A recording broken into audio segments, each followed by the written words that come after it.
Hello students, आज हम पढ़ेंगे हेरिडिटी एंड एनवायरनमेंट के बारे में। हेरिडिटी होती है आनुवांशिकता और एनवायरनमेंट होता वातावरण। According to Woodworth, development equal heredity into environment. ये जो डेफिनेशन है ये एग्जाम में पूछी भी गई है कि development is the product of heredity and environment किसने दिया है, तो वो किसने दी थी, वुडवर्थ ने। यहाँ पे जो मल्टीप्लाई है इसी को ही हम क्या बोलते हैं, प्रोडक्ट बोलते हैं। तो हम यहाँ पे कह सकते हैं development is the product of heredity and environment. Heredity क्या होती है? वंशानुक्रम, अनुवांशिकता। जो गुण माता पिता से मिलते हैं, एग्जाम्पल माता पिता की हाइट का बच्चों में आना। फॉर एग्जाम्पल हमने देखा होगा या हम बोल सकते हैं कि कुछ ऐसे गुण होते हैं जो माता पिता से सेम एज इट इज़ बच्चों के अंदर देखने को मिलते हैं। जैसे कि कुछ पेरेंट्स होते हैं जिनकी हाइट ज़्यादा होती है, तो वो हाइट अगर बच्चों में भी ज़्यादा होती है तो हम क्या बोलते हैं, ये हेरिडिटी के कारण ऐसा हुआ है, तो इसको ही बोलते हैं हम हेरिडिटी। एनवायरनमेंट होता वातावरण, आसपास का माहौल, शिक्षा, पोषण, परिवार, समाज। एग्जाम्पल बच्चे को अच्छा भोजन व देखभाल मिलना। अब एनवायरनमेंट क्या होता है? एनवायरनमेंट का मतलब होता है जो भी कोई बच्चा है उसके आसपास कुछ भी है, जो उसका समाज है, जो उसका माहौल है, जो उसके स्कूल है, परिवार है, फ्रेंड सर्कल है, ये सभी क्या है, एनवायरनमेंट के अंदर आता है। आनुवांशिकता, ये क्वेश्चन में पूछा गया है। आनुवांशिकता को, ये प्रीवियस ईयर का क्वेश्चन है, आनुवांशिकता को एक खालिस्तान सामाजिक संरचना माना जाता है। तो आनुवांशिकता को कैसी सामाजिक संरचना माना जाता है? स्थायिक। ये क्या होती है? स्थायिक होती है। वंशानुक्रम मल्टीप्लाई वातावरण व्यक्ति को प्रभावित करता है।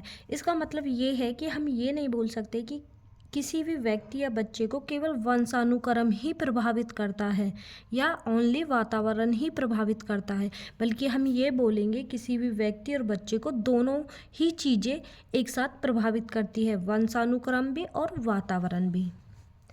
आनुवांशिकता बालक का लिंग निर्धारित करता है। ये शारीरिक संगठन, शरीर की बनावट, रंग, कद, बाल आदि में महत्वपूर्ण योगदान देती है।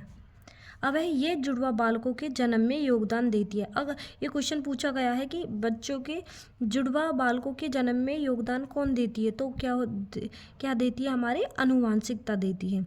लर्निंग एंड मैच्योरेशन, अधिगम और परिपक्वन दोनों मानसिक वृद्धि और विकास में महत्वपूर्ण भूमिका निभाते हैं। ये भी प्रीवियस ईयर का क्वेश्चन पेपर है। क्वेश्चन पेपर में आया हुआ क्वेश्चन है लर्निंग और मैच्योरेशन। ये दोनों ही, लर्निंग का मतलब है वे चीज़ें जिनको हम सीखते हैं, जिनको हम एफर्ट से सीखते हैं या हम प्रैक्टिस से सीखते हैं या किसी भी टाइप से जिन चीज़ों को हम सीखते हैं उनको क्या बोलते हैं हम, लर्निंग, अधिगम।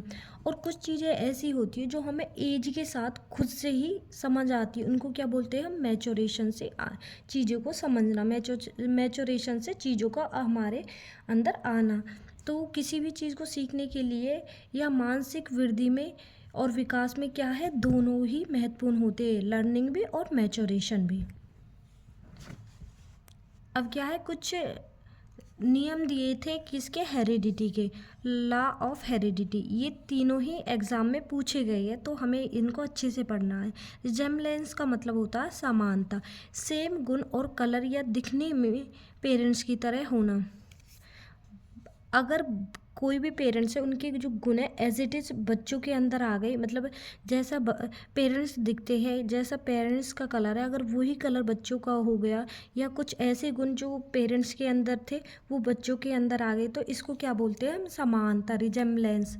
और क्या है, वेरिएशन। वेरिएशन का मतलब होता है भिन्नता, अपोजिट ऑफ रिजेम्बलेंस, दिखने में अपने पेरेंट्स से अलग होना। कई बार ऐसे होता है कि कई पेरेंट्स इंटेलिजेंट होते हैं, उनके बच्चे इतने इंटेलिजेंट नहीं होते, तो वो क्या है, वेरिएशन होता है। रिग्रेशन क्या होता है, प्रत्यागमन। सामान्य क्वालिटीज़ सेम होती है बट स्पेशल डिफरेंट होती है। जो मतलब नॉर्मली कुछ क्वालिटी ऐसी होती है जो पेरेंट्स से बच्चों में आती है, बट कुछ ऐसी स्पेशल क्वालिटीज़ भी होती है जो पेरेंट्स से बिल्कुल डिफरेंट होती है, उसको क्या बोलते हैं हम, रिग्रेशन।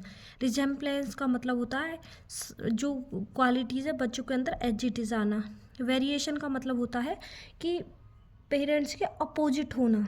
और रिग्रेशन का मतलब होता है कि कुछ क्वालिटीज़ जो नॉर्मल क्वालिटीज़ होती है वो पेरेंट्स की तरह सामान्य होती है, और कुछ क्वालिटीज़ अपने पेरेंट्स से डिफरेंट होती है, अपोजिट होती है, स्पेशल क्वालिटीज़। अब क्या है, एनवायरनमेंट, आसपास का माहौल, शिक्षा, पोषण, परिवार, समाज। बिहेवियरिस्ट साइकोलॉजिस्ट का मत है कि डेवलपमेंट पर एनवायरनमेंट का प्रभाव हेरिडिटी से ज़्यादा होता है। जो बिहेवियरिस्ट साइकोलॉजिस्ट का मतलब क्या है, इनको बोलते हैं व्यवहारवादी साइकोलॉजिस्ट। इनका मानना था कि जो डेवलपमेंट होता है, विकास होता है, उस पर एनवायरनमेंट का प्रभाव हेरिडिटी से ज़्यादा होता है। अभी हमने पढ़ा था, जो वुडवर्ड थे उन्होंने हमें बताया था कि किसी भी डेवलपमेंट पे किसी भी व्यक्ति के जो विकास है या कोई बच्चा है उसके विकास पर हेरिडिटी और इन्वायरमेंट दोनों का ही क्या है, प्रभाव पड़ता है। बट जो व्यवहारवादी थे साइकोलॉजिस्ट, उन्होंने कहा था कि डेवलपमेंट पर इन्वायरमेंट और हेरिडिटी का जो प्रभाव है वो पड़ता है दोनों का, बट जो हमारा इन्वायरमेंट है ना, उसका ज़्यादा प्रभाव पड़ता है किसी भी व्यक्ति या बच्चे पर।